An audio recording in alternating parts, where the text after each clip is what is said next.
right, well, we have moved over to the kitchen here with Chef Ernie. It only is appropriate to start talking about some fall grilling because the temperatures have really dropped.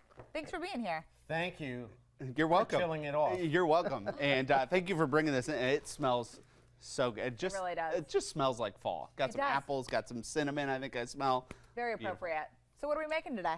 So, you know, everything I do goes on the grill. Almost everything I do goes on the grill. At grilled apples, if you've never done it, on a nice cool night, nothing smells better if you're out on your deck and you have some apples and cinnamon and vanilla and all those flavors going on in the air. It got a little fire going. It's a perfect night. It does smell fantastic. We're going to incorporate some apples into a couple of traditional things. So first we have pulled pork, right? Okay. And North Carolina is known for pulled pork. Yum. Known for vinegar sauce. So we're combining that with an apple slaw. Okay. And putting that into a puff pastry. So you'll see that right in front here. Delicious. You just take any sort of puff pastry that you like. Go ahead and roll that out. Now in this bowl here, we've already got some pre-made pulled pork, some shredded coleslaw, and frankly, I just mix in my vinegar barbecue sauce. And if you want any of these recipes, go ahead and just shoot me an email. Okay. We're going to go ahead and mix that up pretty well. Then we are going to put in some diced apples. Yum. Now, apple-wise, whenever you're baking, whenever you're cooking, the tart ones usually work a little bit better. Okay. Why is that? Just tastes better. Okay. You know, and a sweet one doesn't, you don't really need more sweetness to it. Sure. We want that little bite, just like that vinegar sauce. So a couple of different choices. We got a Granny Smith here, or we have a Pink Lady. Wine saps are going to be fine. So once that's mixed up pretty well, all we're going to do is make a nice little pork slaw boat. Wow, this is very creative. Now, if you think about it, this is just like making a strudel. So I guess we can say this is a pulled pork strudel. There you go. Never heard of that, but I like it. Now we're just going to fold this over, pinch up those edges. Okay. We've got a little bit of an egg wash, so once that's all pinched, we're just going to go ahead and brush that all over. Make sure that you also cut a couple of slits in there so that that steam gets out. Gotcha. You're going to bake that on a cooking sheet until it's nice and golden brown. Slice that up, and you're going to top that then with either a little barbecue sauce. Yum.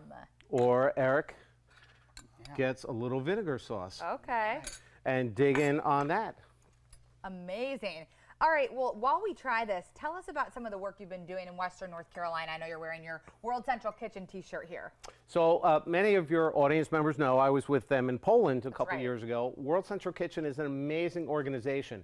They are nonpartisan. They don't do politics. They do food, and that's it. Whether it's a war zone, an earthquake zone in North Carolina, flood zones and hurricane zones. So they have the ability, and you can see my son there, we use those same vats in Poland.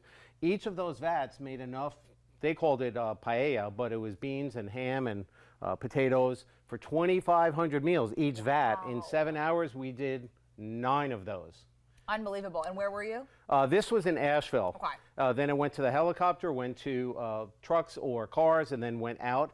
I'm actually going back on Friday because now they're in Banner Elk. Banner Elk, in case you hadn't heard, still has no water. Right. You need water for food. Yes. So I'm going to go ahead and help them up there. So cool. So please go ahead and keep donating to World Central Kitchen. Like I said, they're nonpartisan. They only do food. They have the ability to do it less expensive than I can do, than anybody else can do. So keep donating to them because they do phenomenal work. I imagine that had to be rewarding, speaking with people out there who really need food. One of the guys next to me and 2 people over, she asked him, young kid, what do you do? He goes, well, until the storm, I was a chef. Now I work as a volunteer. Wow. And, you know, these are people that have lost, we've all seen the pictures, Everything. They've lost everything. And they realized, well, there's something I can do. I know how to cook. I can go and cook and help all my fellow neighbors in the Western North Carolina area. So amazing. Well, thank you so much. Okay, we just tried this. Delicious. Yeah, this is fantastic. But you got something on dessert? We're not done yet. So we've got stuffed apples. So I took a Pink Lady. You're just going to want to use an apple core. Get down in there. Now, you're not going all the way through. You want to get most of the way through. Then go ahead and just take a little melon scooper. Keep scooping that out. Okay. In a separate dish, we have oats, Ooh. chopped pecans, any nut that you like. You're going to pour it into the apple? We're going to pour that in. a little bit of butter, some cinnamon, some sugar, some salt. Yum. That's just going to go in a baking pan. If you want to drizzle it with a little bourbon, that's fine. Oh. That'll make it a little adult. Absolutely, right? When we're done, let's get a little ice cream. Oh, that's not open yet. So we're going to go with a little bit of honey on top. Delicious. And we've got some ice cream Oh my with a little bit goodness. more cinnamon. Again, that's a great way on a cool night Incredible. to just cap off your evening. All right, let's try it. We have your information right there so people can visit your website to learn more about the work that you're doing. And I got a special going on now on outdoor grilling and cooking classes. Okay. If you want a Hanukkah gift, a Christmas gift, or whatever gift, you can Perfect. save 5% on classes of 5 or more. Awesome. Well, thank you so much, and thank you for the work you're doing in Western North Carolina. We're going to keep eating this in the commercial break because that was pretty good. Yeah, thanks, Chef.